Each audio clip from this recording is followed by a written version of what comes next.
breaks, bonus. Whoa! It's instant hits, diba?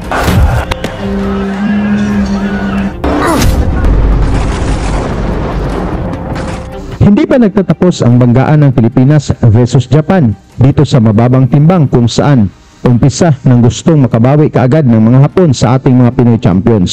Kung saan ngayon lang August 24 ay maghaharap ang Hapon na dating WBC champion na si Yuday Shigyuka na may 8 wins, 1 loss at 5 knockouts sa kanyang kartada kontra sa Pinoy na si Samuel Salva na may 20 wins, 1 loss at 13 knockouts na gaganapin sa Yamato Arena sa Suita, Japan. Ngayon lang March 31, 2024, dalawang beses pinabagsak ng Pinoy na si Melvin Jerusalem ang champion na si Yuday Shigyuka at tinalo via split decision at binawi ng Pinoy ang WBC minimum weight title nito.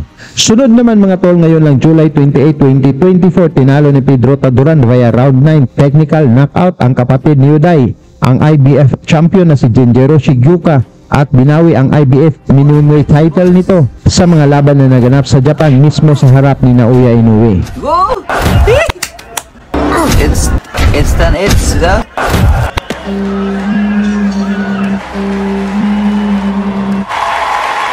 Kaya dahil dito gigil talagang makabawi itong mga Hapon mga tol sa ating Pinoy, kung saan sa pagbabalik aksyon ni Yuday Shigyuka, makatapat nito ang ating Pinoy na binansagang silent assassin na si Samuel Salva.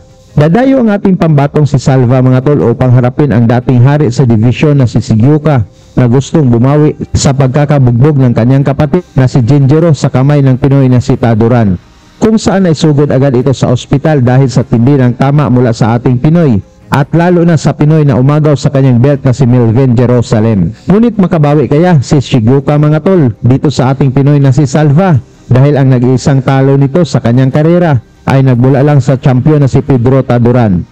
Bago ang laban ni Samuel Salva at Yuday Shigyuka, atin munang balikan kung paano tinalo ni Jerusalem itong si Yuday Shigyuka sa harap ni Naoya Inoue sa Japan.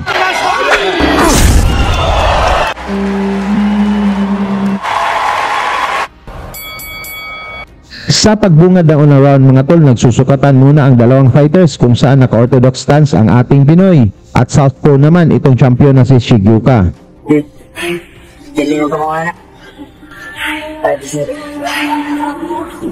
Ang paboritong body shot na ginawa ng mga Hapon ay binalik ito ni Jerusalem kung saan nasaktan si Shigyuka ng tinamaan sa bodega.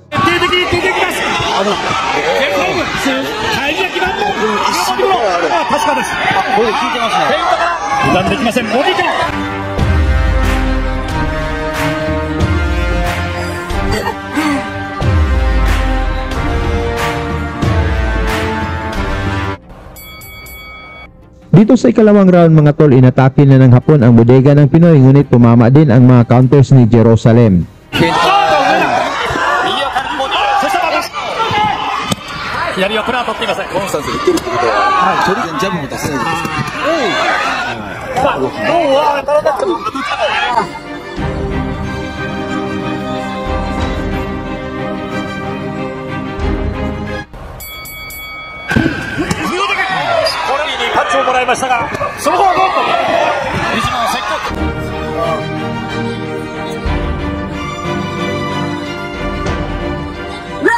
Mula sa solidong kanan ni Jerusalem mga tol, napabagsak nito si Shigyuka, ngunit tumayo pa ito at lumaban.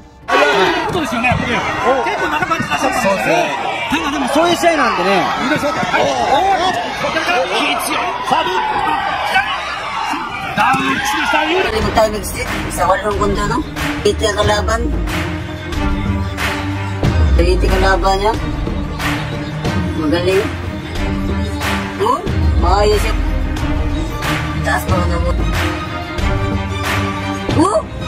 Taatan. Hindi sapir. Sa round 4 mga tol, umatake na itong Hapon na gustong makabawi mula sa pagbagsak, ngunit tumama din ang mga solidong pinakawalan ng Pinoy.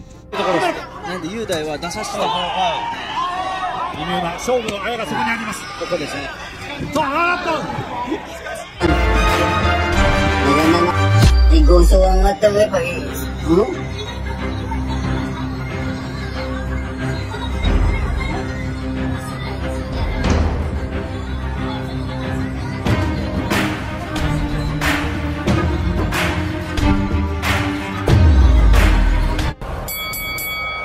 Sa pagpasok ng round 5 mga tol, lamang ng isang punto si Jerusalem dahil ito sa pagbagsak ng Hapon sa round 2.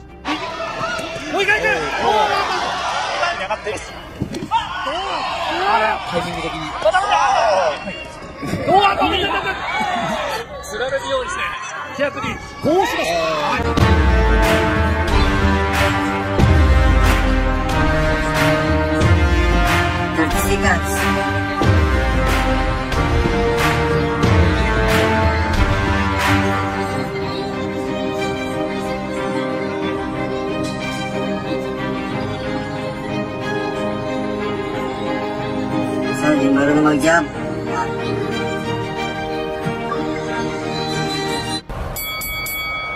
Naging mainit pa rin ang aksyon dito sa kalagitnaan ng laban mga tol. Wala pa rin bumagal sa dalawang boxers.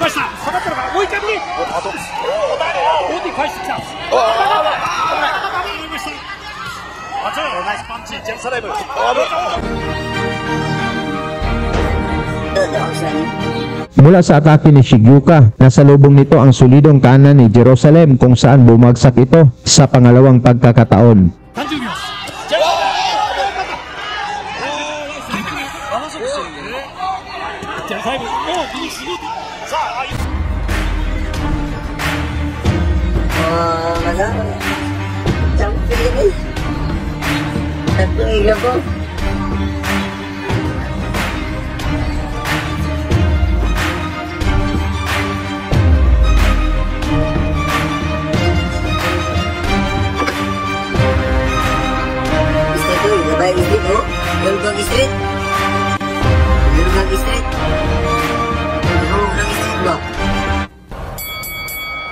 Tuloy ang matinding aksyon dito sa round 8 mga tol kung saan gustong makabawi ng Hapon mula sa pagbagsak.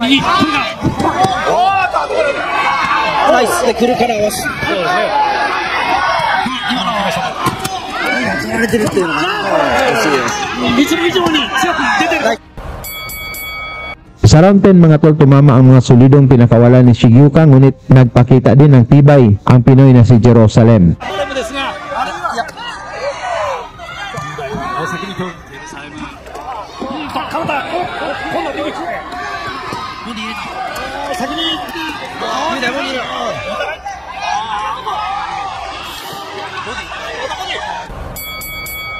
Binuhos na lahat ng dalawang boxers dito sa round 12 mga tol, kung saan dahil doon sa dalawang pagbagsak ay lamang ang Pinoy sa scorecards ng mga judges.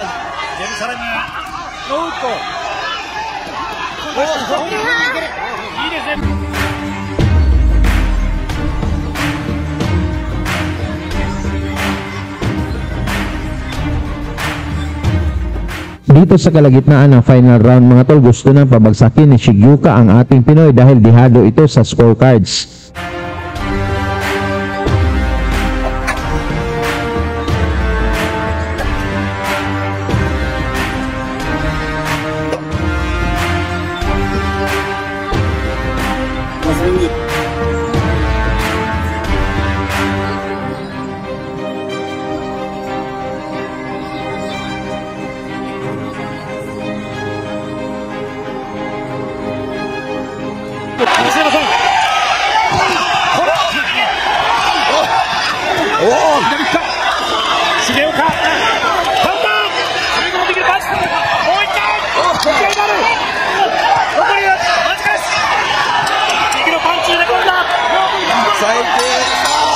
Matapos ang mainit na aksyon mga tol, punta tayo sa desisyon ng mga judges. Nakuha ni Jerusalem ang split decision na panalo mga tol at naging WBC minimum weight champion. Suportahan na lang natin si Samuel Salva mga tol sa kanyang laban kontra kay Yudai Shigyuka ngayong August 24, 2024 na gaganapin sa Japan.